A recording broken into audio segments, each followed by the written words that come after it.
मेघपुर गांव के पास फैला था रहस्यमयी फुहार वन।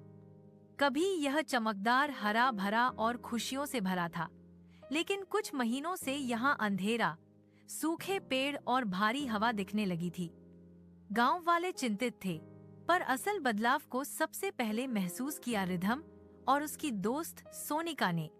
रिधम ने कहा, कुछ तो गड़बड़ है, हमें खुद पता लगाना होगा। अगली सुबह वे टॉर्च और थोड़ा सामान लेकर जंगल में घुस गए।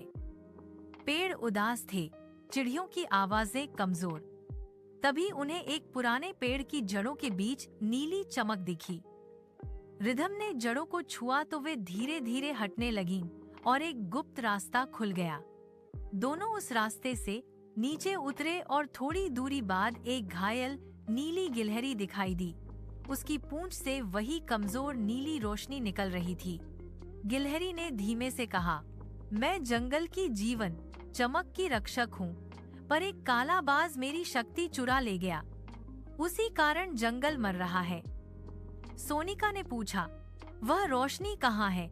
गिलहरी बोली, धोखा गुफा में। अगर वह वापस न आई तो जंगल बच नहीं पाएगा। दोनों ने तुरंत मदद का निर्णय लिया और कठिन रास्ते से गुजरते हुए धोखा गुफा पहुँचे। अंदर घुप अंधेरा था। तभी एक चीख सुनाई दी और एक बड़ा काला बाज नीचे आया। उसके पंजों में वही नीली चमक थी।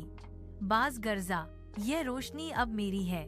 रिधम बोला, लेकिन इसे रखने से जंगल खत्म हो जाएगा और जंगल के बिना तुम भी नहीं बचोगे।